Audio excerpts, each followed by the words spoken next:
What's up, guys? Welcome into Good Morning Lambeau. My name is Clayton. You can check us out on packernet.com. Find me on Twitter at Packers_access. You can text us 865-658-5824. Joined alongside Tim in Green Bay, here to talk some Packers on Bears week as we start to inch closer to game day there on Sunday, going to Chicago to face those Bears, which, boy, did they put up a stinker yesterday. We'll hit on that a little bit. Tim, I opened up this morning.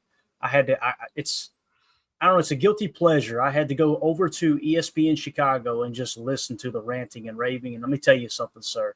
They are very, very upset that a press conference was not called for the firing of Matt Eberflus. So we're going to hit on all that as we move forward through the morning here. First of all, though, let's do this. Let's kick this thing off right before we give a shout out to our sponsor. I just want to say thank you to all the veterans out there as we're celebrating Veterans Day. Doesn't matter what branch you served in. And listen, I know it gets competitive. I grew up with a brother who was in the Army, right? My grandfather served in World War II in the Air Force.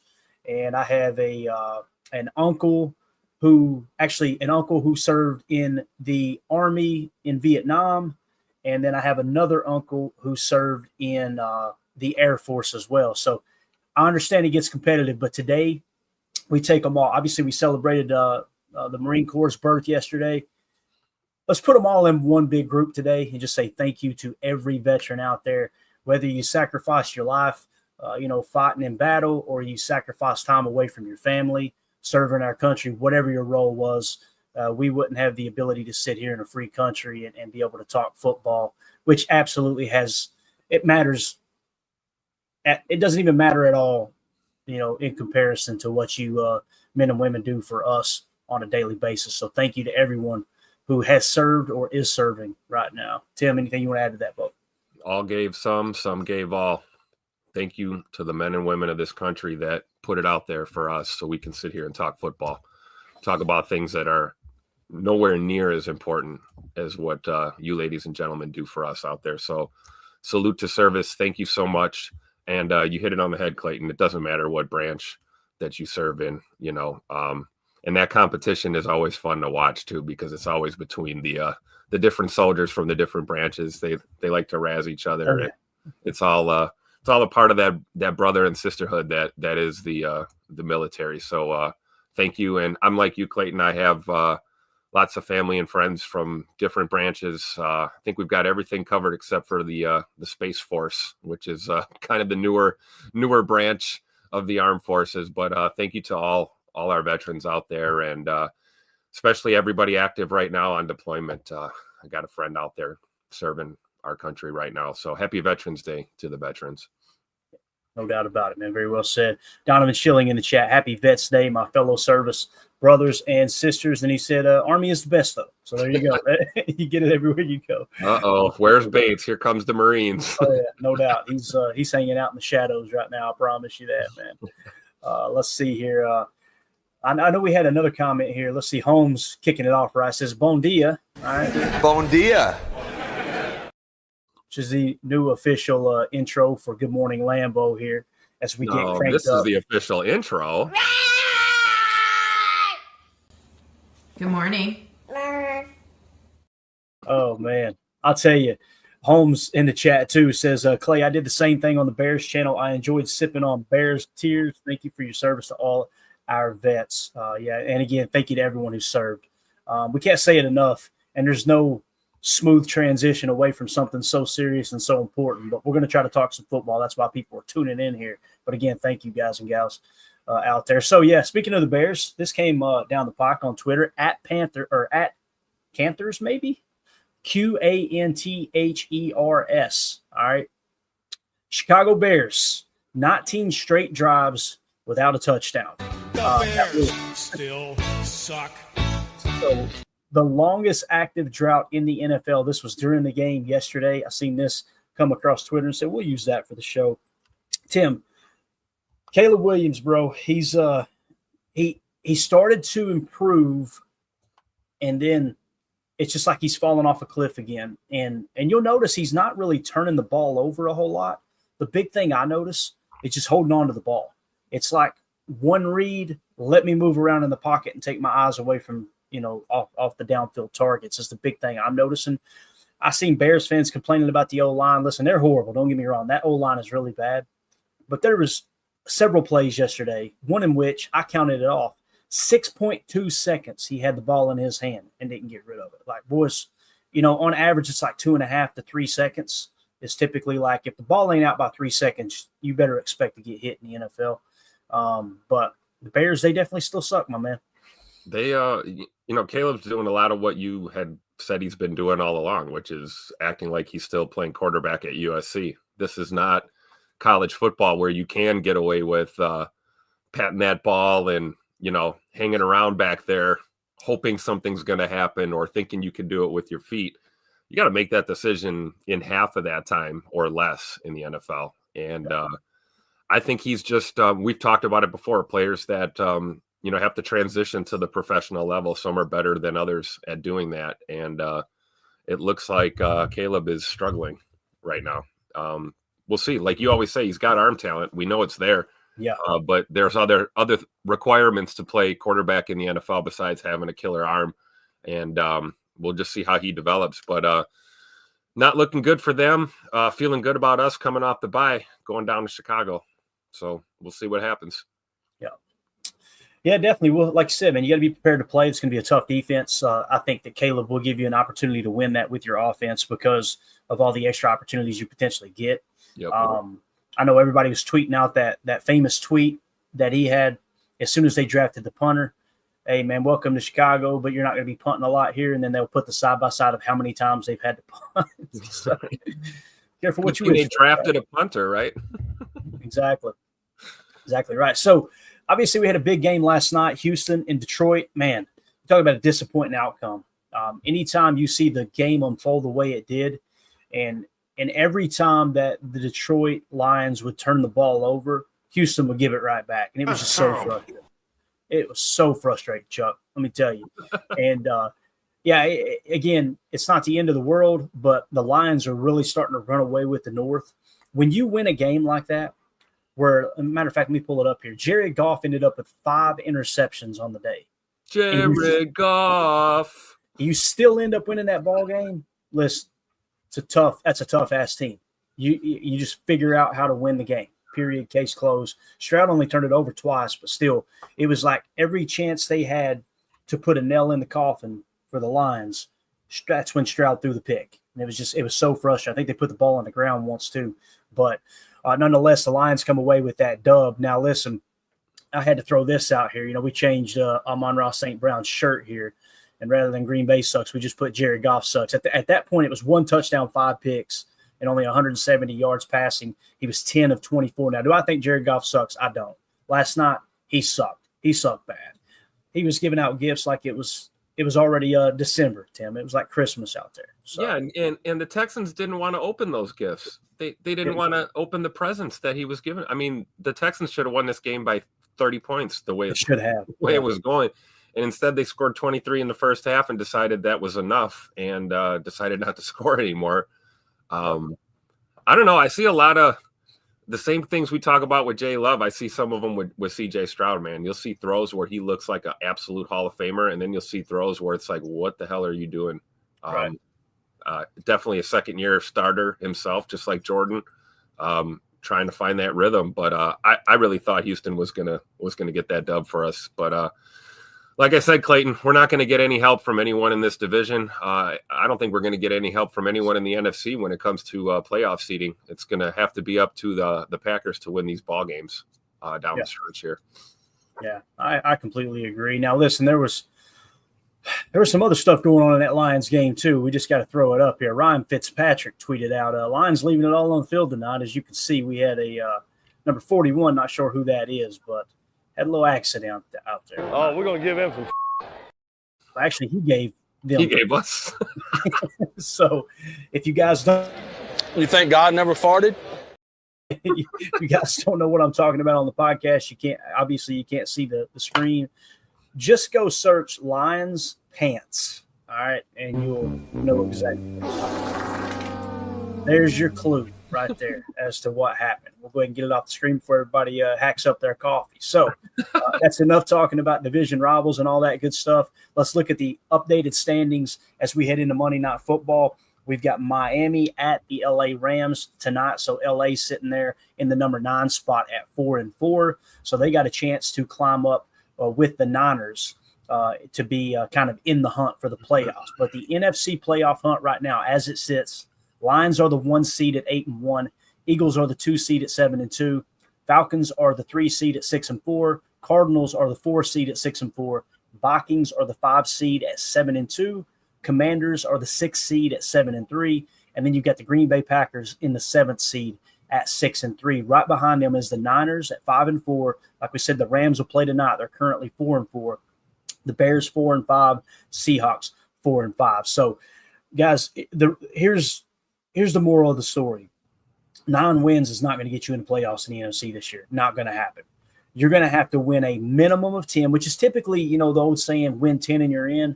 There's no coaches that say, hey, we win 9, we can get in this thing. It's always win 10 and you're in. Since you added that extra game, I feel like it's 11. The number may be 11 here in the NFC, Tim. It's a lot of fun to see all these teams kind of competing here, man. You talk about a real competitive conference right now. The National Football Conference is it. Oh yeah, definitely. Certainly the most fun to watch, I think, of the 2 conferences. And yeah, man, it's going to be win or go home down the stretch here. Right. I mean, you look at the Packers right now. We got to win coming off this bye week just to stay in 3rd place in the division. Like, we cannot give up any ground. We cannot afford another divisional loss. When you look at how they break down these, these playoff scenarios when you have tiebreakers and things like that.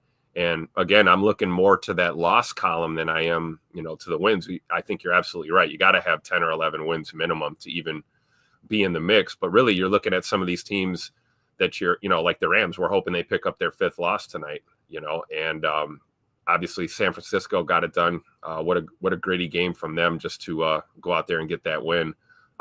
So it's going to be a battle down the stretch, and I fully anticipate that those teams up there at the top of the standings will probably hang around there the rest of the year. It's going to be those 4, 5, 6, and 7 spots that you're going to see a lot of movement, I think, down the stretch.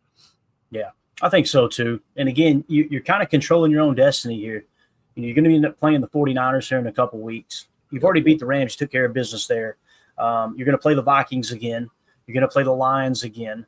So that Vikings game, that's probably going to come down to, hey, whichever one of these teams win, they're both probably going to get in, but that's going to be a huge seeding game there for sure.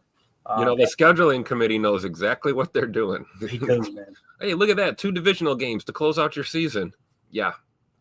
Yeah, no the doubt. Suspense is exactly what they're looking for, and we're going to be in for a heck of a ride this year. Yeah, when you look at the remaining schedule here for the Packers, appreciate you swinging through, Daryl. Good to see you in here, buddy. So here's what we're looking at. You've got at the Bears, the 49ers at home, the Dolphins at home, at the Lions, at the Seahawks, Saints at home, at the Vikings, and then the Bears at Lambeau. So that Vikings game, week 17, man, mark your calendars. That's and it's going to be up there in the dome. Man, it's going to be really hot for that one, unless something just goes crazy wrong here on the next few games for the Vikings.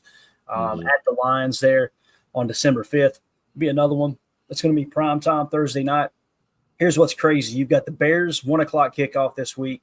You've got the Niners 4:25 kickoff on week 12 there on November 24th.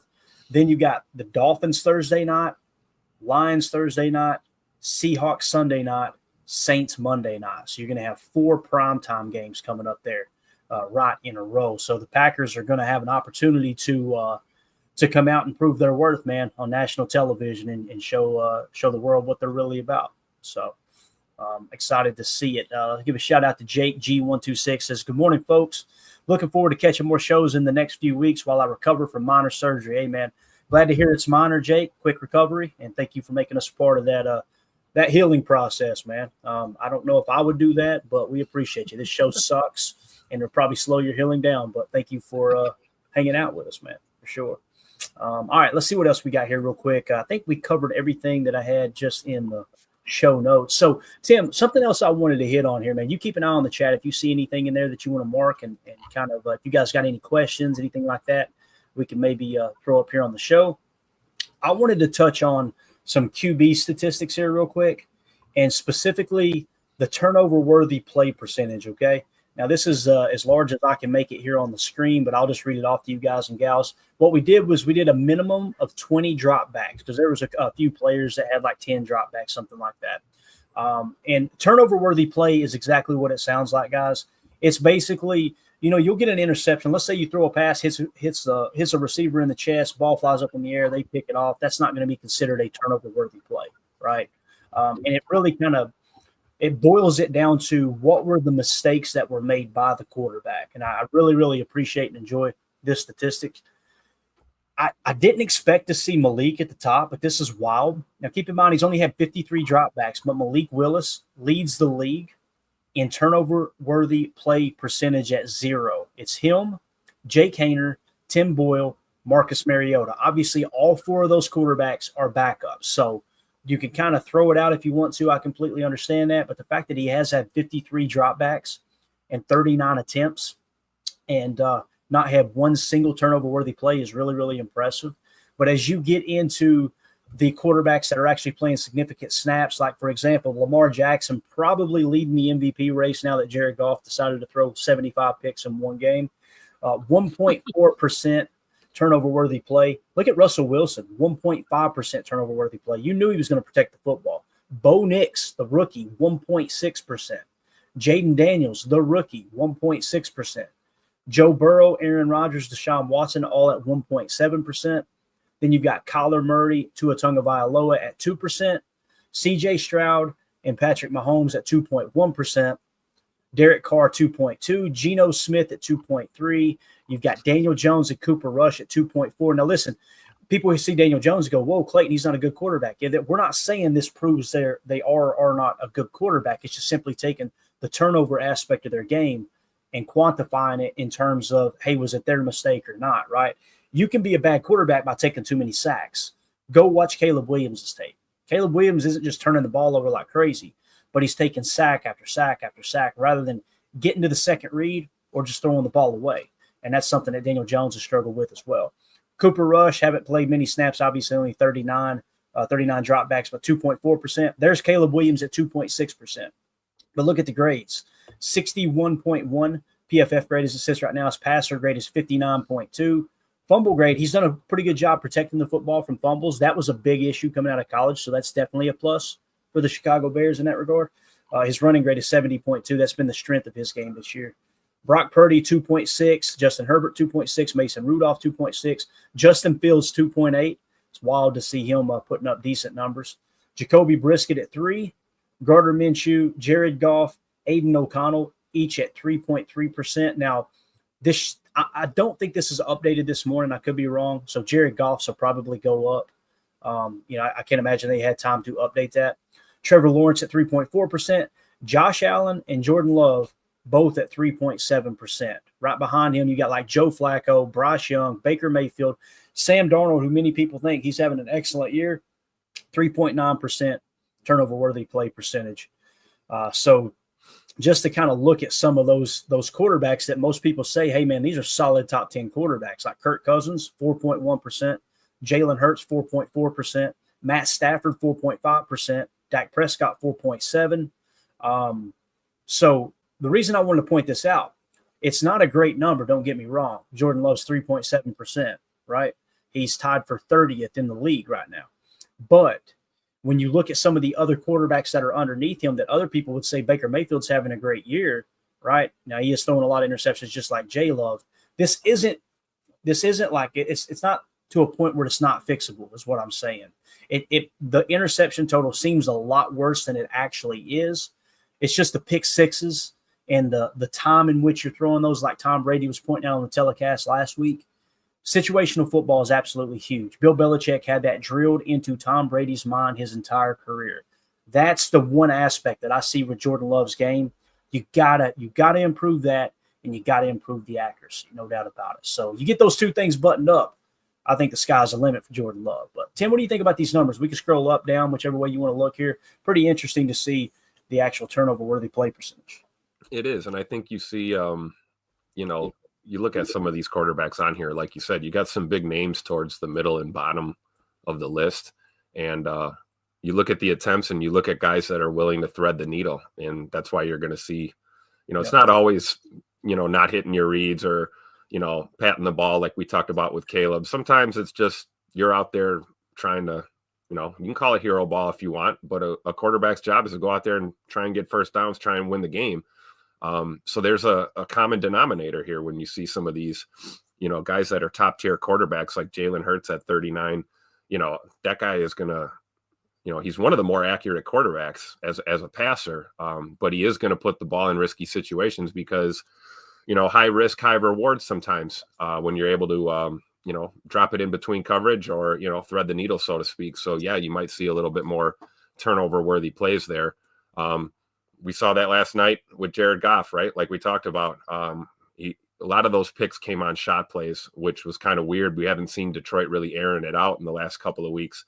That must have been part of their game plan last night to try and take shots. We did see a lot of single high coverage out of the Texans. That could explain why. So you got to just look at it, from both sides of the story here. Look at Aaron Rodgers. Aaron Rodgers is 9th. He's doing Aaron Rodgers things, right? Protecting the football, but they're not winning ball games. So kind of goes both ways. Yeah, and when you look at the actual passing grade from PFF, Lamar Jackson at the top, 91.2. You start to you dig through different analytics, and of course you watch the game, you turn on the tape, and you can't come away not thinking that Lamar Jackson is the NFL MVP as we sit here just about to wrap up Week 10. Right, so Aaron Rodgers currently is sitting in the number 9 spot. Jaden Daniels, rookie, in the 4th spot at 83.7. Really, really impressive there. Again, that 29 dropbacks from Marcus Mariota. He's done what he's been asked to do in Washington. But, again, minimal snaps there. Joe Burrow, 89.8, been playing pretty good football. Let's see exactly where our boy Jordan Love comes in. So we were just showing you he was 30th in the league in turnover-worthy play percentage. When it comes to actual passing grade, he's a 71.5. He's actually 19th. So a little bit closer to the middle of the pack. Need a strong second half from Jordan Love. The Packers are going to go on a playoff run. No two ways about it. But going to be really interesting to see how it all finishes up. Anything else you want to hit here before we move on, Tim? No, I think we covered it. All right. Good deal, man. So one of the things we wanted to cover the last 2 episodes, and the time got away from us, we wanted to kind of take a quick look at the team rankings across the league, and more specifically around the Green Bay Packers. What have they done well? What have they done not so well? We're going to be doing Chalk Talk this evening, the top offensive plays of the first half of the season. And then on Tuesday, we're going to be doing Chalk Talk, top defensive plays of the first half of the season. Just kind of give a quick refresher, kill a little time as we move through the bye week and into this Bears coverage. So starting Wednesday, we'll hit the injury report, and we'll jump into everything else, Packers versus Bears, give you guys all the matchups and all that good stuff. So let's start it off here first. And let's start off with scoring offense. Let's go points per play. Who are the best offenses in the league right now? Hands down, it's Detroit at 0.518. So we'll just do the rankings. I won't bore you with all the numbers. Detroit, number 1, Baltimore 2, Buffalo 3, Washington 4, Tampa 5, Cincinnati 6, Arizona 7th. San Francisco 49ers are now in the 8th spot. And the Green Bay Packers are currently sitting in the number 9 spot. So we've got a legit top 10 scoring offense in the league this year. Now, when you look at the last 3, you see the Packers have really struggled. They've dropped from 0.403 down to 0.368 in the last 3 games. What teams are hot right now? The Arizona Cardinals at 0.5, Detroit Lions at 0.62. They're putting up points, obviously, at will, other than when they're playing in the monsoon in Green Bay. Now, was it the defense? Was it the rain?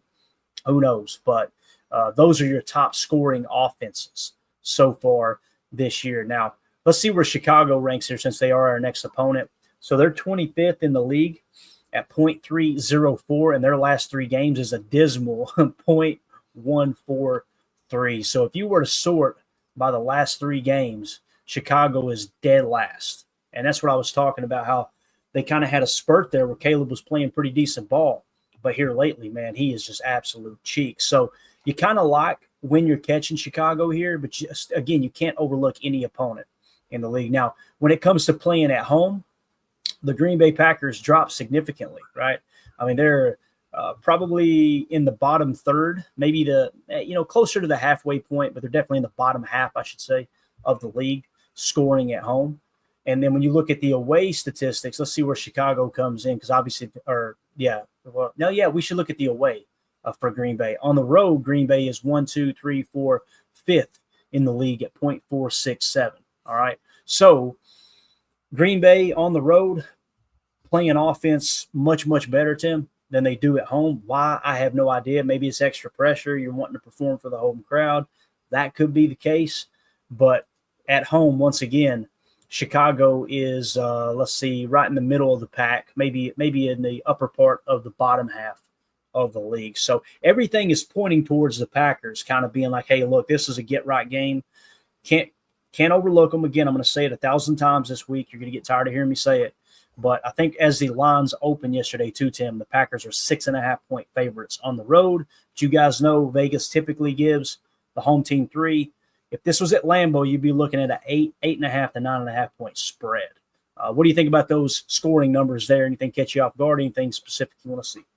I think it tells us exactly what we know. The Packers have struggled at home these past couple of seasons, offensively, defensively sometimes too. Honestly, I don't know what's going on with home field advantage with the Packers, because sometimes you go to a game and you feel it and you feel like we're just going to boat race somebody, and then it doesn't happen. I don't know. Maybe you're right. Maybe it's I don't know if it's the extra pressure, but maybe it's just the extra hype train and the extra, all the bells and whistles that come with playing at home.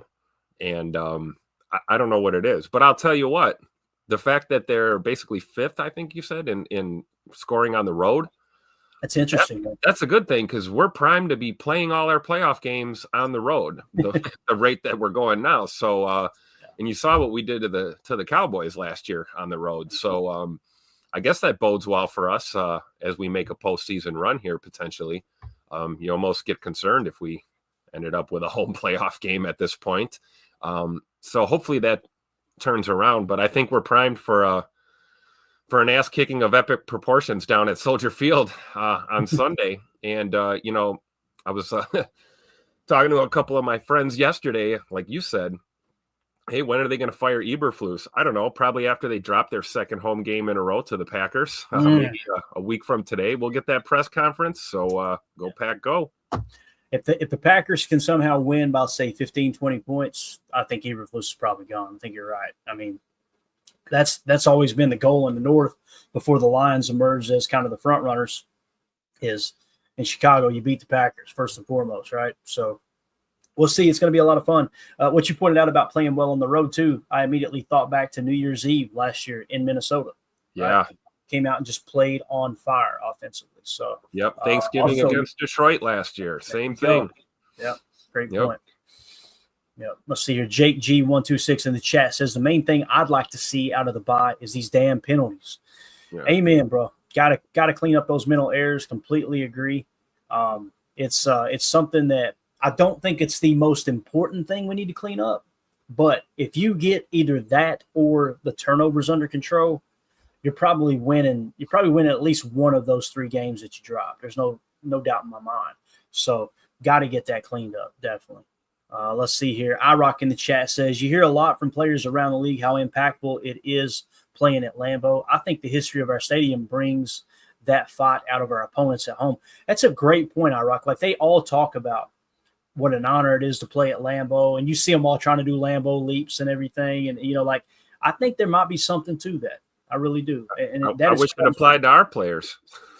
Yeah. And that's just saying that about our players. Yeah. You got to get that back. You got to get that back for sure. So great comment. I agree. That is a great point. I just think that we're at the point now, man. I don't think anyone's afraid to come to Lambeau Field, being brutally honest. No, not at all. I don't think anybody fears coming here anymore. And we got to set the tone. We got to start winning these home games for sure. Yeah. All right. So let's move on to total yards. I know there's a lot of stat gurus that absolutely love this statistic. Okay. So this is yards per play. All right. And again, you can go You can go yards per game, but the only problem with that is if the defense plays really, really well and they continue to get you the ball back and they shut the other defense down, it can inflate those numbers. I like it on a per-play basis, even playing field across the entire league, right? So Baltimore is 1 at 7.1. San Francisco 49ers are 2 at 6.5. And the Green Bay Packers are actually third best in yards per play in the entire league at a 6.1. That is 2 spots, actually 1 spot ahead of Detroit there. So that's how they look on yards per play. And then Chicago is next to last at 4.3 yards per play. Now, The Bears still suck. When we go to the away statistics, because obviously the Packers are going to be on the road, Green Bay is actually in the number 5 spot. They're averaging 6.4 yards per play of just total offense. And then at home, Chicago, let's see if they get any better or any worse. They are right in the same spot there at 4.2. So, again, those numbers would suggest Packers are primed to have a better performance this Sunday than Chicago. But Tim, what do you think about the yards per play, man? That's pretty cool seeing that in 2024 here the Packers are sitting in a number 3 spot and at 6.1. And in their last 3 games, they're sitting at 6.0. So right there around the same ballpark, too. Yeah, and I love it. I think that, Matt's ability to at least attempt to lean on that run game a little bit more in recent memory is certainly helping. You see Josh Jacobs, I think he's averaging damn near 5 yards a carry at this point of the year, something like that. Don't quote me on it. And then, you've got why am I drawing a blank here? Oh, Emmanuel Wilson, who is also contributing and getting some chunk runs here and there.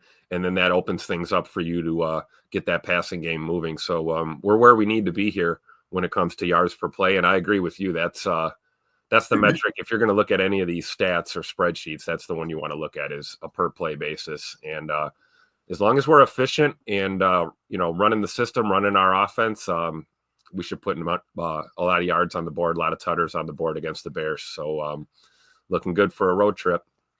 Yeah. And you have in 2023, they were 5.7 yards per play. The Packers were. So you've got a pretty good increase to this year, obviously jumping up to 6.1. So last year they finished the league 6th in the league in yards per play. So pretty cool to see. That's a significant increase, man. 0.4 of a point there for sure. All right, let's move it along to rushing offense. Let's go yards per rush attempt for the Packers here. Let's sort it out. 2024, Green Bay is 4th in the league, actually tied for 3rd with San Francisco at 5 yards per carry as a team. Obviously, that includes the jet sweeps. That includes the quarterback scrambles. That's everything. So seem to be moving the ball pretty damn well on the ground there at 5 yards a clip. Number 1 is Baltimore at 5.7. Derrick Henry just going absolutely off. Arizona at 5.2. Then you got San Fran and Green Bay along with Tampa Bay there tied for 3rd at 5. Now, last year, Green Bay was only 4.4. So you're seeing 0.6 of a yard per attempt. That's pretty significant. So for those people that seem to think the rushing game is worse this year without Aaron Jones and with Josh Jacobs, it's simply not true. That's right. We seem to have improved our running game while getting rid of an older player, as much as it hurts me to say that. Goody's cold-blooded. It seems like the right move, Tim. Yeah, you have to be cold-blooded if you're going to be a GM. I mean, this is a grown man's league, right? And you have to be willing to make those tough decisions. Nobody's happy about it, right? It's just one of those things that hey, it's part of football. Look what we just had to do with Preston Smith. That was a little bit different of a situation, I guess, but really it's another example of, hey, it's kind of a win-win in that situation for us. An older player, veteran player, getting up there in age, we get a draft pick, we can make a move, get younger, get some of our younger guys more snaps. That was the whole point with, moving on from Aaron Jones. You bring in another. I could see fans being really pissed off if, we moved away from Aaron Jones and we didn't have Josh Jacobs here. And it was, right. Let the kids play. And we got, first and second year running backs galore. I could see the disappointment, but for Goody to go out there and crush it and bring in a premier back like Josh Jacobs really puts us in a great spot. And, I'd love to see Aaron Jones still carrying the ball for us, but I couldn't be happier with what we've gotten out of Josh Jacobs. Just a real, I don't know, just a gem of a running back, a complete running back. So in a lot of ways, we improved. I mean, he's very similar to Aaron Jones' skill set. When you look at it, there's just a few things different about their games. I think Josh Jacobs brings a little more of the thump when it's needed, but just a great rusher, and it's complementary football, like Matt LaFleur says. You can't have a killer passing game without a solid run game at the bare minimum, and I certainly think the Packers are a lot more than solid when it comes to running the football. Yeah, I agree, man. Jake G126 says, "We going bear hunting, Tim. Get out the Elmer Fudd outfit." And then Mrs. Green says, "Jake, he's already got the hat. I need to see this hat, Tim. Where's this hat at?" Oh, it's upstairs. I got a couple Elmer Fudd hats. You talking about the ones with the ear flaps? Yep. Bro, oh, yeah. Money in the bank. You gotta have those, man. It gets cold up here in the winter, man. We're so damn old, Tim. What is wrong? Jake G126 says Aaron Jones took a really tough shot yesterday. Yeah, and it sounds like he came back in the game. I don't know if he got a shot or what, but it looked like he took a shot to the ribs. But Donovan Schilling says, "Look how many times Jones has been hurt, killing me in fantasy. Every time I play him, he gets hurt, shaking my head." And again, man, no disrespect to Aaron Jones. That dude is out there battling, and you're gonna have to drag him off the field. But that's like Tim said, it sucks. You get attached to players. And you think they're going to last forever. You want them to last forever. You don't think they're going to last forever. You want them to last forever. And unfortunately, that's just not how the league operates. And when they hit that wall, they hit that wall. And I understand what that is now. I used to look at why is 30 that age for athletes? To me, I think it's 40 for the everyday average human being. So when I see a player play past 40, I'm like, this is unbelievable, because I'm telling you, it was right around when I'm 42 now. When I hit 40, man, I'm feeling good. You kidding me? This ain't nothing. About 6 months later, I'm like, what's wrong with my legs? My legs are getting tired today. Like, it's something that happens. So 30 is a real thing. And it's obviously catching up to Aaron. As Coach Lynn points out, Jones was carted off the field yesterday. It's crazy that, if I understood correctly, Tim, he came back after being carted off too. That is nuts. I believe it. That, one thing that I don't think he's ever gotten a lot of credit for is his toughness. We talk about, he's injured and he's not yeah, well, things happen, but I don't think you're going to find a guy more tough than Aaron Jones, honestly, out there. I mean, there's a couple guys that come to mind, but I think he's been underrated when it comes to his toughness. But yeah, man, we'll see. I'm just happy because you look at Josh Jacobs, man, he's popped up on our injury report from time to time. Oh, yeah. But he's as durable as they come, man. The guy is he's one tough cookie as well. So we're happy. Yeah, definitely. Coach Lynn in the chat says Rodgers looked 50 yesterday. Listen, this is, I think, the end of the road for Rodgers. It sucks to see that era end. I remember the day that he was drafted. And I remember being extremely excited, going, this is the guy who's going to take over for Favre. This is awesome. It's cool. I'm to the age now where I've seen guys play their entire career. You know what I mean, Tim? Like, you see it start to finish and actually following the game closely. I know what the older crowd was talking about now. And they're like, man, you hate to see these guys. They go by so quick. And obviously Rodgers has been playing in the league what seems like 30 years. But Coach Lynn, I think old 12 or 8, going to soon to be retired 12 is just about to the end of the line, man. It sucks to see a player go out like that, but at the same time, kudos to Goody, right? He get away from him too soon rather than too late, right? Absolutely. And there's a portion of the fan base that still thinks we got away from him too late. But no, it's true. It's true. And when you talk about age with players, to me, it's like, I'm not taking anything away from the Tom Brady's or the Aaron Rodgers, those guys. I mean, even Kirk Cousins is getting up there now in age too. I mean, it's one thing to play quarterback into your 40s. Let's be honest. It's another thing to play running back, defensive line, offensive line, some of these other positions. Look at Bobby Wagner playing middle linebacker well into his 30s and still doing it at a high level. That to me is just extremely impressive. But I think, to your point, like what you say about Aaron Rodgers, he kind of is. You know, I think about you had guys like Big Ben who retired a couple years ago. Aaron will be next. That's kind of that last of that era of quarterback play. That I don't want to say old school, but you know, those guys that were drafted kind of in the middle stages of that old era. And now we've seen how offenses have changed. I think that's part of the reason why Aaron maybe had a difficult time finding some success out there in New York, because they're trying to play 2010 style football, and doesn't work like that anymore on offense. You've got to be a little bit more dynamic. And I think it is. Father Time is finally caught up with old Aaron Charles Rodgers there. So we'll see. I just hope he doesn't get injured again before it's all said and done. You know, hopefully he can just kind of bow out gracefully here. Yeah, for sure. For those of you listening on the pod, that's going to do it for hour 1. We'll see you on the other side for hour 2. We appreciate y'all. All right, let's welcome back to hour 2 here, gang. Let's jump into the passing statistics now across the league. We're going yards per pass attempt. You've got Baltimore, number 1 at 9.2. San Francisco, number 2 at 8.8.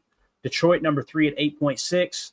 Number 4 is Philadelphia at 8.3, along with Minnesota at 8.3. Washington, 8.2. Atlanta, Green Bay, and the LA Chargers are all tied for the number 7 spot at 7.9 yards per pass attempt. So you're seeing a legit top 10 passing attack. You're seeing a legit top 5 running attack. And obviously the Packers here looking to climb up even further here. I would much rather see the yards per attempt go up on rushing.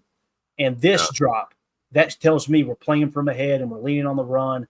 And that's really what's going to help with some of these picks. But again, we look at Jordan Love and how he's played. Obviously, the turnovers are a huge issue, but they are still putting up some big plays in yards per attempt, yards per pass attempt here on offense. So. Oh yeah, for sure. And if you look at a lot of those picks, they're not always on the deep shots. A lot of them are just poor decisions under duress, you know. And I think the more Jordan learns to deal with the pressure, he's going to be a lot better at protecting the football. Yeah, and like you said, it's a situational thing. You got to know down and distance situation. You know, you're programmed as a quarterback. Don't take the sack. Don't take the sack. Well, you look at the tape, sometimes you just need to tuck that ball and take the damn sack and live to fight another down, you know? Got to. If C.J. Stroud had done that last night, you'd have probably picked up at least 40 yards of invisible yardage on those 2 picks. You win that ball game easy. For sure. Even if everything else goes wrong the way it did, if you just control those 2 aspects of your game, right? Or in some cases, I think the pick might have happened on the other side of the field. It'll probably resulted in the field goal that you needed to win the ball game too. But so comparatively speaking, passing yards per attempt, or yards per pass attempt, I should say, 7.9 compared to last year, 7.4. So I know people look at Jordan like, hey, he's having a much worse year than he did last year. Turnover wise, yes. But as far as production and yards per pass attempt, Green Bay's actually improved by 0.5 of a yard on a per pass attempt basis. Now, let's kind of take a quick look here. How has he done away? How the Packers done? They're 3rd in the league in yards per pass attempt on the road at 8 points.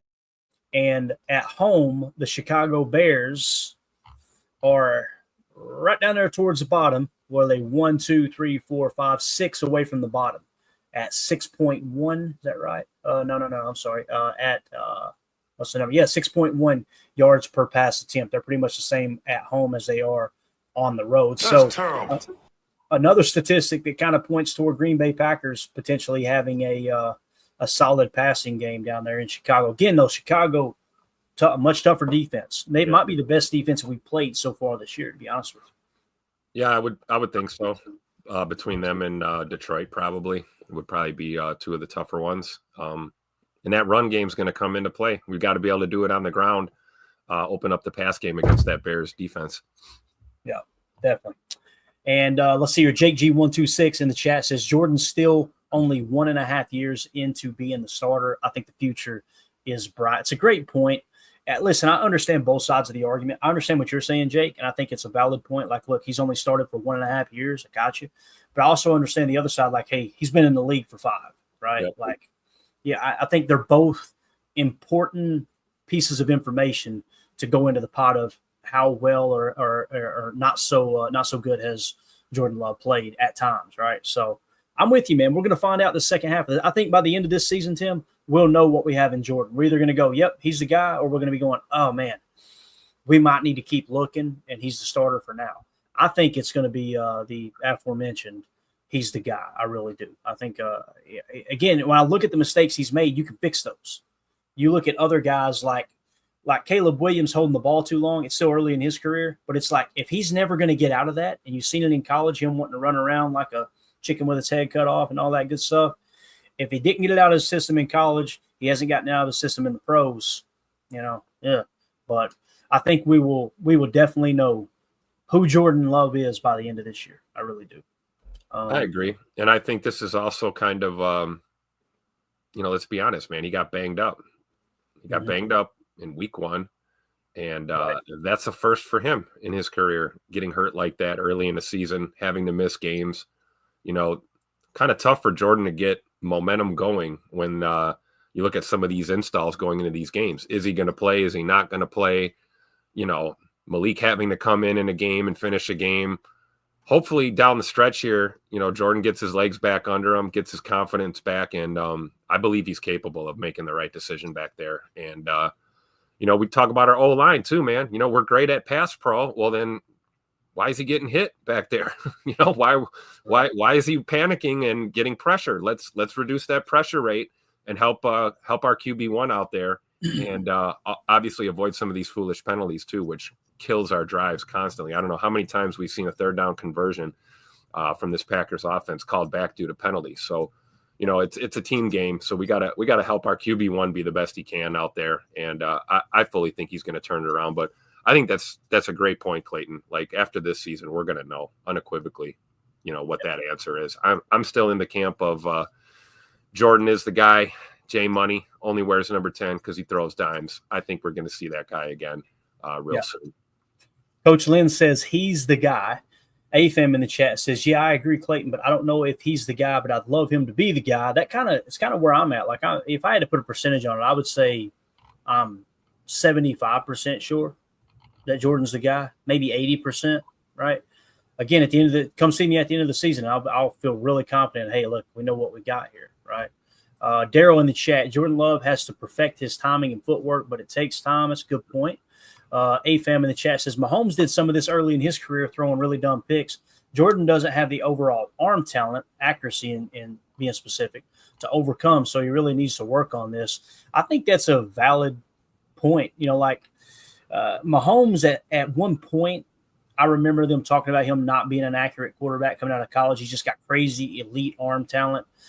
People were comparing him to Brett Favre. I remember hearing that a lot. They were comparing him to Aaron Rodgers. And then obviously the comp for Jordan Love coming out of college was actually Mahomes. So I'm with you, A-Fam. You got to fix the accuracy if he does. I mean, the sky's the limit, no doubt. That and the decision-making, for sure. Let's see. Randy Cleavers, Jordan needs to stop pressing and just play ball. Completely agree with that. It kind of feels like he tries to do too much. Just listen, like Tom Brady was saying on the telecast the other day, like you got to know the situation. You got to know the situation. Second and short, I don't have to try to chuck this up into a crowd of people. Live to play another down, right? You've seen it last year too, Tim, with Pittsburgh at the Pittsburgh game. It was like second down on the final drive, and he tried to force it in for the touchdown right off the bat. And it's like, look how our season ended in San Francisco last year. Yeah, there you go. On a first down. Yep. You got to know. You're seeing a trend. You've seen it in Pittsburgh. You've seen it in San Fran. You've seen it last week. You got to know the situation. Situational football. And maybe it's something that LaFleur isn't hammering as hard as someone like a Bill Belichick would. That could be the case. But nonetheless, it does fall on the quarterback shoulders. That Uncle Rico factor, I throw a football over them mountains over there kind of mentality. Anytime anybody mentions Uncle Rico, and I know I've said it 1,000 times on this show, I can hear that steak hitting that dude in the face. I'm just telling you right now, it's the best, absolute best. I Rock in the chat says, J Love going to get it together. I hope so. I think so too. I really do. Daryl in the chat, Jordan Love can throw the ball. It's just his timing that needs to be more accurate, so he don't throw any INTs in the game. The big thing for me too last year, especially with the swing passes, he was so late getting the swing will be wide open. And he's looking – yeah. It's a simple high-low read. Like when you come out in high-low reads, you're going to have a different high-low read here, different high-low read there. When you come out and your running backs, let's say sidecar right, and you you see the split safety look or you see the single high and you know, okay, I'm going to work this side of the field high to low or low to high. Ball snap, you don't have that. You got to cut. By the time your eyes lock onto the T side, the running back side, you got to know ball needs to go to the running back. Ball needs to go to the running back. It's not a, wait, is he open? No, let's wait. Okay, now let's go to the running back and they get blown up. I would rather you potentially miss a guy open further down the field and get that ball out quick and efficiently than to be late seeing that receiver and then drop a ball in a double or triple coverage like we've seen before. I agree totally. Yeah, definitely. All right, so let's move it along here. So we've covered pretty much everything on offense. Actually, let's look at. I want to look at the turnovers real quick, the giveaways, interceptions thrown per game. Let's see where we rank there, and it's going to be bad. Don't get me wrong, guys. If we go worst first here, wow, looky here, wow. Well, it's pretty close, 1/10 of a point. Tennessee, Indianapolis, and Carolina are all in the lead at 1.2 interceptions thrown per game. And then it's Minnesota, Dallas, Las Vegas, Green Bay, and Seattle are all tied for tied for fourth at 1.1 interceptions thrown per game. Right behind them, Detroit and Kansas City. So as weird as this sounds, outside of Tennessee, Indianapolis, and Carolina, you're in pretty good company there. I mean, you got teams that Sam Darnold was playing really good football this year, right? Yep. Dallas just gave franchise quarterback money to Dak, and he played the majority of the snaps this year. Vegas bad quarterback, but Seattle, Geno Smith was in the running for the MVP last year. Jared Goff was in the running for the MVP before he crapped his pants last night, just like his fellow defensive player did, literally in the game. Kansas City, Patrick Mahomes, obviously he's going to – it's funny, we were just sitting here drawing a comparison with like Jordan Love was comped to Patrick Mahomes coming out of college, and here they are just 1/10 of a point away from having the same statistic here as far as interceptions thrown per game. So I think it's important to hit that. Now, as far as total giveaways per game, I think fumbles we've done pretty good. Let's check fumbles out. It feels like we've protected that, pretty well here. They're tied for 8th. The Packers are at. They're averaging 1 fumble per game. I don't like that. Me no like that, Jan. But it's 8th best in the league, is what I'm trying to say. So let's average no fumbles per game. I wish that was a thing. I'd be on board. Kansas City's done it pretty well, only 0.6 fumbles per game. Then you got the Rams, Detroit Lions, and the Houston Texans, along with Buffalo and New Orleans, all at 0.8. Chicago at 0.9. So Chicago's protected the football pretty damn well, man. And then, of course, like I said, Green Bay tied for the number 8 spot there at averaging a fumble again. You'd like to see that get under that, finish the year at like 0.7 or something. Would be exactly. Kansas City being number 1 doesn't surprise me. They got the that factor. So Yeah, there you go. Exactly. Special teams defense. I have never touched this here. Special teams defense. Let's see if there's a statistic that we can pick out here and say, okay, here's a good indication on whether our special teams are good or not. This could be tough. I would like to see like yards per return, something like that. It's going to be kind of hard to pick this out here. Touchback percentage inside. Is there anything like inside the 5? Yeah, there's nothing really. I'll need to dig in. Let's see, punt attempts. Yeah, we'll dig into that later. Now's not the time to do that live on the air, but I'd like to find a couple of key statistics because you hear people say fire beside you, and the next thing you know, you don't hear about it forever. It's like I'd like to come up with a little metric, a little system, something that we can dive into that on down the road. Let's move on to defense, Tim. Scoring defense, opponent points per play. All right, so scoring defense. The Chargers are first in the league at .222. Next is Pittsburgh at number 2, Denver at 3, Minnesota 4, Detroit 5. Chicago is the 6th best scoring defense in the league on a points per play basis. Then you got Philadelphia at 7, Buffalo 8, Kansas City 9, Colts are 10th, the Jets are 11th, the Cardinals are 12th, New England is 13th, and the Green Bay Packers are currently sitting in the number 14 spot as far as points per play allowed at .357. So they are pretty much middle of the pack when it comes to scoring defense this year. If you compared that to 2023 under Joe Barry, it's worse. Joe Barry, .334 was his points per play for the entire year. So keep in mind, we could improve that number as we go along. But 14th in the league. In 2023, the Packers finished 1, 2, 3, 4, 5, 6, 7, 8, 9, 10, 11, 12. So we're only 2 spots worse compared to 2023. Again, you guys know this is the most important defensive statistic for me is points per play. People go, well, what if you're dealing with a short field? If your offense sucks and returning the ball, I don't care. When you have, that's to me even more of a measuring stick on your defense to go, we need to stop right here. We need it right now, or we need a takeaway. So I don't really use that as an excuse. But Tim, does this surprise you here? 14th in the league scoring points per play.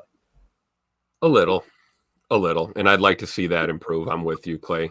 And I think the discrepancy between this year and last year, Joe Barry versus Halfley, seeing them take a little bit of a step back. I'm not panicking.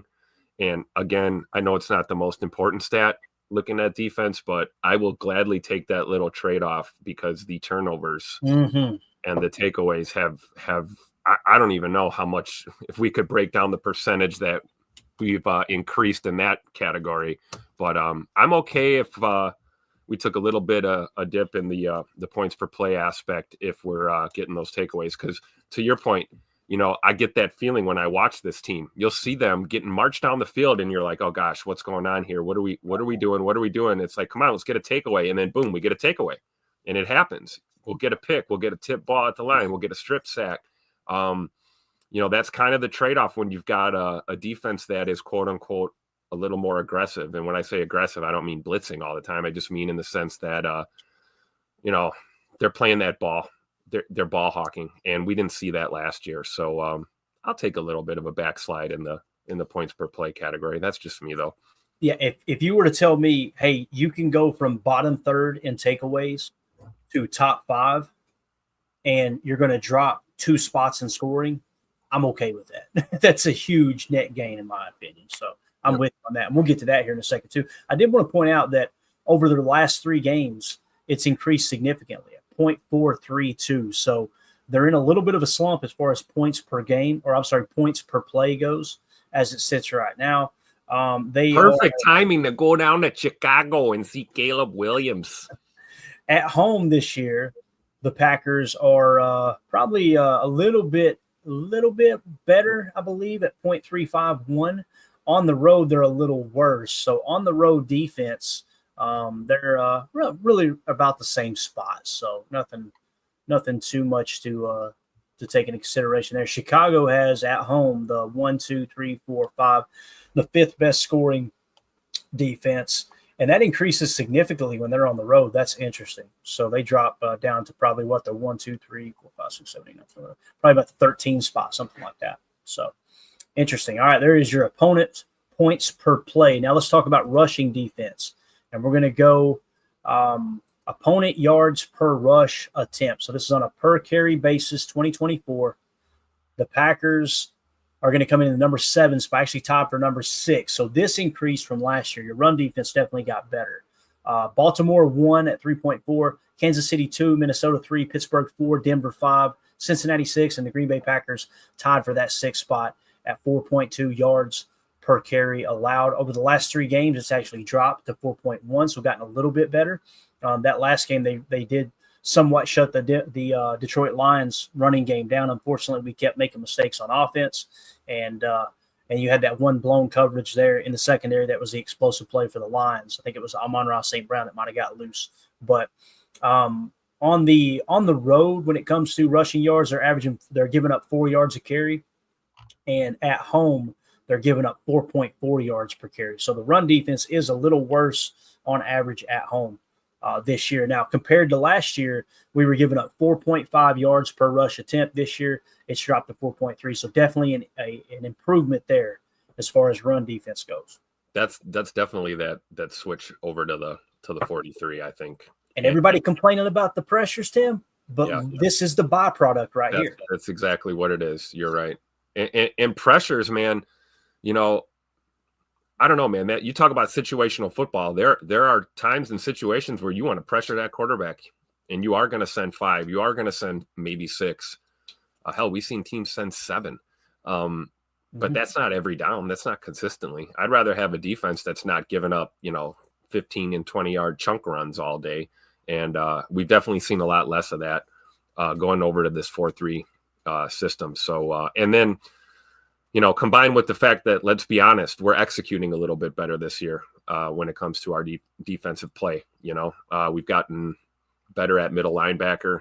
We've got guys that are playing aggressive and, getting into those run fits and, getting in there and blowing up plays. We've got guys in the secondary that can play in the box. I think about Javon Bullard. I think about Evan Williams, Xavier McKinney. Those are all three of those guys that were not Packers last year. That was an element of the defense that we did not have on the field. And it's showing up here in these rush attempts for sure. Yep, definitely. Let's go on to passing defense. And this is opponent yards per pass attempt for 2024 for the season as a whole. The Packers are sitting in the number 18 spot at 6.6. It's actually slightly better than last year at 6.7. So the opponent pass yards per pass attempt has gotten slightly better for the Packers. That's really interesting there. That's exciting. Again, I think it's important to look at that on a per play basis, so per attempt basis. Again, 18th, not great, but you couple in the turnovers, and that's what we're going to get to here next. That's really what makes the difference. When we get into giveaways and takeaways per game, let's go takeaways per game. The Packers are currently second in the league behind only Minnesota. Minnesota has 2.2 takeaways per game. Green Bay has 2.1. This has been the big improvement for this defense. It's the most important statistic in all of football. Last night we talked about it. The fact that Jared Goff turned the ball over 5 times and ended up winning the game, I think it's the first team to do that since 1970, Tim, if I remember correctly, which is just crazy to think about. It's not everything, but in my opinion, it is the most important statistic behind points and points allowed, period, case closed. So got to love how they are performing here. So absolutely. And that element of the game can tilt a ball game at any moment, especially in a close game, man.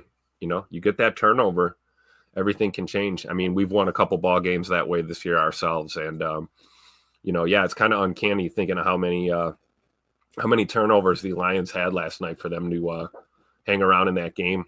I mean, especially after, they got a tutter. They went for 2. They didn't get the 2 points. It was still a 10-point game. I mean, there were no reasons why the Lions should have won that game other than hanging around and making one less mistake than the Texans did and walking off on a field goal. So, takeaways will tilt the game, but you gotta step on their neck and finish them. And you saw that last night. Houston just didn't do it.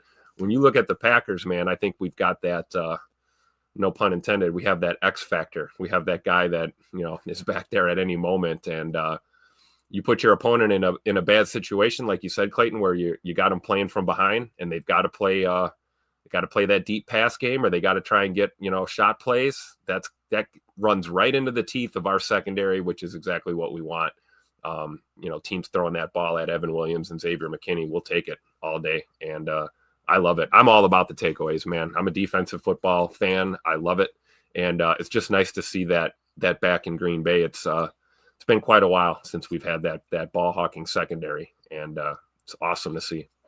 For whatever reason, too, Green Bay takes the ball away better on the road at 2.5 yards per clip. Now, they're still second in the league in that statistic behind Minnesota. It's really interesting. They're so similar. 1.8 at home, 2.6 and 2.5 on the road. I want to look at this real quick. Let's go to the giveaways, and I want to see what Chicago does at home this year as far as giveaways. How bad are they at that? Actually, they're the second best team in the league at protecting the football at home. They haven't played us yet. Let's see if we can get that cranked up. Now, they struggle on the road at 1.4, obviously. So as far as away, how bad are the Packers at giving the ball away? They're actually pretty damn good. 1, 2, 3, 4, 5, 6, 7th best in the league at only giving the ball away 0.8 giveaways per game on the road. I got to see what their number is at home. At home, let's just sort it by worst. Yeah, this is the problem with the turnovers, Tim. I really think there is something to this, man. We may have uncovered part of the problem is like they're stressing too much at home. because Green Bay is giving the ball away fourth most in the league. They're giving 2 giveaways as far as turnovers go at home this year. That's really interesting. It just kind of feels like they're trying to do too damn much, man. Maybe trying to get too cute and trying to they're getting away from playing situationally sound, and maybe they're more aware, they're more in tune with what the game plan is on the road because there's a smaller margin for error, which really, when you think about it, it's pretty reflective of a young football team, It's true, and I can see how a younger team gets overly confident and overly comfortable at home and thinks, hey, we're at home, we got our fans, we got our cute uniforms on this week, we look great, we feel awesome, and then we forget about executing out there on the field and protecting the football. So I don't know, we got a couple road games coming up, so let's see what happens. I'm looking forward to getting these dubs. Yeah, no doubt. Let's look at penalties. Penalties have been a big talk, right? And I'm going to see, let's go to penalties per game, and then we'll try to go to penalty yards per game, okay? So in 2024, the least penalized team is Cincinnati, Arizona, Kansas City. Surprise, surprise, right? Let's see where the Green Bay Packers are. They are 25th. So they're averaging 7.3 penalties per game, all right? And let's see how it looks at home. I think that's let's see, which one is it here? Yeah, at home, they're actually being penalized more than on the road. 7.4 at home, 7.3 on the road. Really, really interesting there. And when you look to Chicago, they are actually 14th in the league, 6.2 penalties, and they're being penalized more at home at 6.8, I think it was. Awesome. So maybe break out the sugar. Let's break out the sugar. Let's trigger those false starts on Sunday. Maybe that'll balance out this week for sure. Let's go back. I just want to make sure I'm not missing anything here. I don't really care about that. Penalty yards per penalty. No. Offensive penalties per penalty. Just trying to see here. Opponent penalties per play. Nah, nothing really there I want to see. I was trying to see if they broke it down by like calls, like holding, whatever. See if we could kind of zero in on what the problem is, but nothing really there. So hopefully that gives you guys and gals a little bit better idea of where the Packers rank statistically as a team. And again, there's plenty of stuff to clean up. The main thing, you gotta clean up the turnovers. As far as defense goes, the turnovers have really bailed you out a lot this year. You got to keep that going or improve that yards per play on defense, or at least points per play, I should say. So got to and again, that points per play number is going to be inflated a little bit with turning the ball over on your side of the football or on your side of the field, but the pick sixes don't even come into play there. That doesn't count toward your defense on these statistics. So you throw those into the mix. Tim, I got to be real, man. We're sitting at 6-3, and with how bad things have been between penalties and turnovers, we could very well be a 3-win team right now. I was just going to say we could easily be 3-6 right now. That's a testimony to me. It's a testimony to Matt LaFleur and him being able to coach around some of these major problems to pull out some dubs when they probably should have been losses, man. I know there's at least 2 that we talked about where they lost the turnover differential and the middle 8. We were like, how the hell did they win this ball game? So that's two wins that could have very well been losses. That's for sure. Absolutely. I agree. All right. So I'm glad we got to hit on all that. I think it's important to kind of keep your finger on the pulse with that. Let's go to the chat. Nate Dogg in the house says, after the Lions game yesterday, I feel like we can beat them. I completely agree. Nate, that's what was so frustrating about the game last week is you, even with the pick 6, you had an opportunity to win the ball game. Like if you remove that pick 6 and, again, I didn't come away from that Lions game going, oh, we'll never beat them. I came away going, damn it, we let them get away with one. Here. We beat ourselves for sure. Yep. No doubt, man. So we'll look forward to that matchup. That rematch coming back up. Prince in the chat, Lloyd will have a 21-day window to practice and not be counted against a 53, and he needs reps. I know many people are holding out hope, like, will we see Marshawn Lloyd this week? Maybe we will. I highly doubt it. I think you're going to want to see him at practice for a week or 2 and then try to, bring him out. Because he was activated. The practice window actually opened last week. So they got to see some practice, didn't they, Tim? Am I thinking right? I think he practiced late last week. I think so. For sure he'll be practicing today and this week. So We'll see. I mean, I'm with you, Clay. I don't think we're going to see him against the Bears, but we could see him at home against the Niners if everything goes according to plan with him, I guess. Yeah. And here's the reality. Maybe it's too cold. Maybe I'm wrong for this, and we can all agree to disagree. If he comes off this IR and that first game he gets banged up, you really got to step back and go, okay.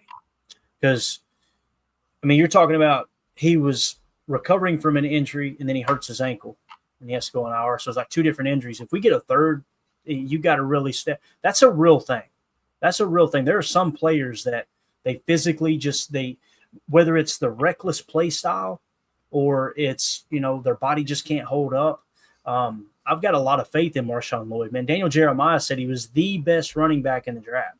So if we can get beyond these injury things, these injury issues, I mean, we might have us a stud there. But again, if he comes out and gets banged up again, you throw him on IR for the rest of the year, reevaluate, have your coaching or your trainers look at him and go, okay, what can we do to prevent this next year? Is it possible, right? Because It does seem like it's an early issue there. I mean, we got it straightened out with Christian Watson. Many people aren't talking about that. Christian Watson injuries, pretty much a thing of the past, He seemed to have really spent some extra time in the offseason down there. I think, what did he go to Madison, University of Wisconsin Medical at Madison?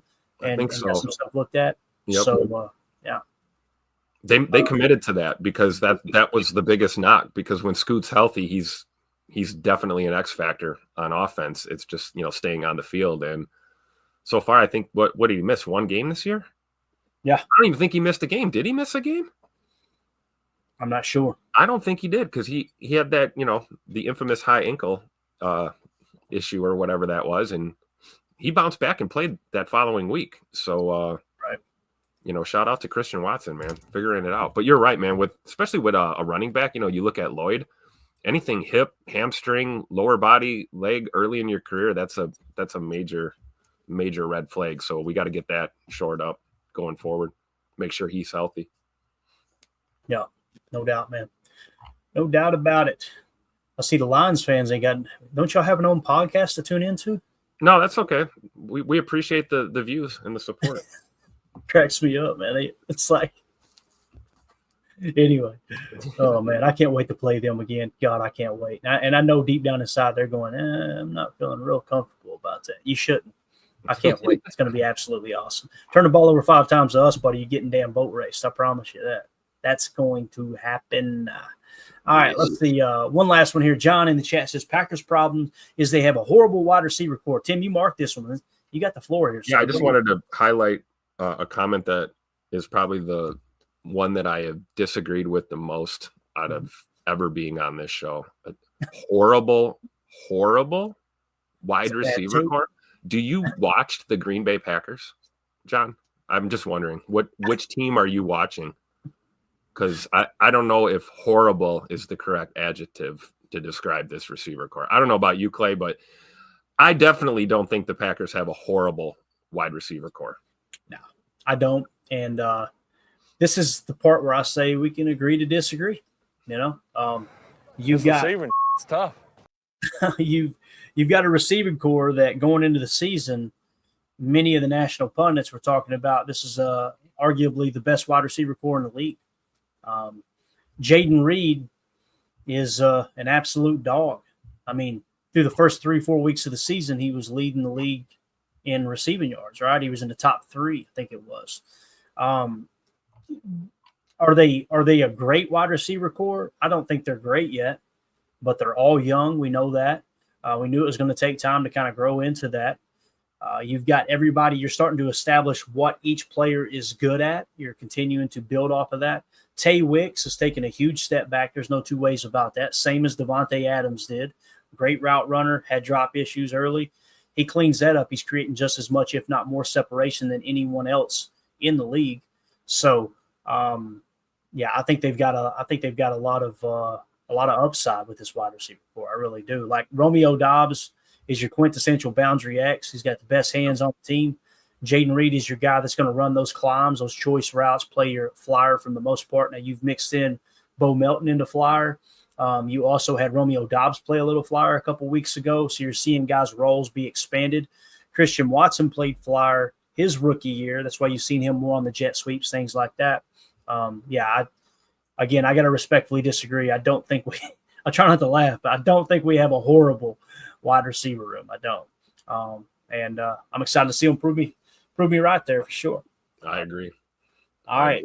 Anything else you want to hit on here, Tim? As long as we're at there you go, Donovan Schilling. Eberflus getting fired today. Yeah. I'll tell you this. I think it was Dov Kleiman, ML Football just tweeted out a video. I'd love to play it on the air, but I don't want to get hit with a copyright. But this is what the tweet said. It said, Bears coach Matt Eberflus' phone was not working during his interview this morning. And at the Capman, I guess was the host of the show, said, quote, Coach, your cell phone is as bad as your offense right now. Live on the air. So they are really, really, really pushing to get that dude fired. No doubt about that. So I'd like to fire some of these Lions fans from our chat. That's what I'd like to do. Yeah, I'm actually, it's funny you say that. I'm taking care of that right now. Tim, parting thoughts, sir. Parting thoughts. Detroit, your fan base is garbage. Let's see. You guys have been relevant for barely 2 seasons. I can remember your stadiums being nearly empty for the better part of 3 decades. How many championships they got, Tim? 0, and you have won nothing yet. You want to sit at the big kids table and talk that talk. You got to win something first. Okay. You can count the championships up here in the corner. All right. So when you guys win something besides a division title, they win one division title in 1,000,000 years, and suddenly the rest of the league is trash. Detroit, I'm sorry, man.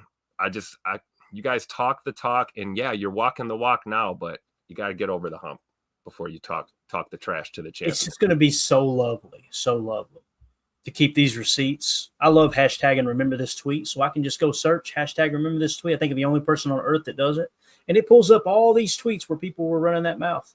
Yep. And when they get eliminated this year, I am going to laugh my ass off. It's going to be so joyous. There you go. Especially if we're the ones to do it. That'll be the icing on the cake.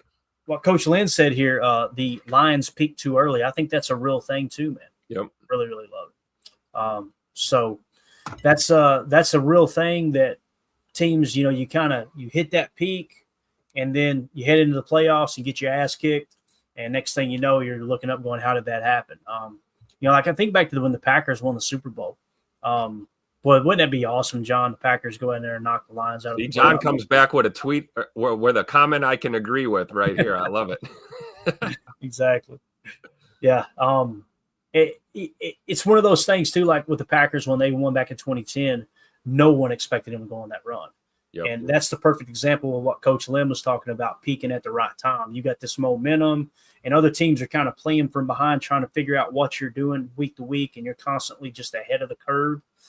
That's a real thing, no doubt about it. So, all right. Anything else, Tim? Anything else, man? No, I think we did pretty good. I'm done with my rant on these fair weather Lions fans. I'm good. It's funny how they came out of the woodwork, man. Sure is. And it's funny because if you look back to the dark ages of the Packers, we had a sold-out Lambeau Field that entire time. Nobody ever left the fan base, even when we struggled. So, Detroit, step it up a little bit. I mean, I don't expect a lot of class from you guys. I've had some interesting experiences with Lions fans, and we'll just leave it at that. See you guys in the playoffs. Yeah, and the other thing that's funny to me too is Eminem. That dude, all of a sudden, he's at every Lions game. I've watched the Packers since 2003, and I have never once seen Eminem at a Lions game. They put together a couple winning seasons. That dude coming, he's a diehard Lions fan. All of a sudden. Yeah, you see that? And then, man, they sold out Ford Field for the first time in like 100,000 years or whatever it was, and everyone got excited. Yeah, it's like, man, everyone becomes a fan when you win a couple of ball games. That's all it takes, man. All it takes. Win a couple games, and I've been here the whole time. So, all right, that's it, guys. Appreciate y'all hanging out with us. We'll be back tonight. We're going to do Chalk Talk, first half plays of the year. And we're going to go through and hit all of those. I think we've got, let's see here. We've got 20. We came down with 24 and we had to narrow it down to, I think, 16 offensive plays. So we'll hit that tonight. I'm going to spend the afternoon cutting up the defensive plays of the year, and we will hit those tomorrow night for Chalk Talk. And then, bang, we are on to the Bears. We'll start preparing, looking at their tendencies, all that good stuff, see what they do well, what they do not so well, and see if we can go down there and get a dub in Chicago. So appreciate everybody hanging out with us. Help me out here, Tim. For those of you listening on the pod, thank you for making us a part of your day. As always, let's go out and be the change we want to see in the world. Don't be like these Lions fans. They're going to get upset. I'm telling you, they're going to get hurt. It's coming right around the corner. Go Pack, go.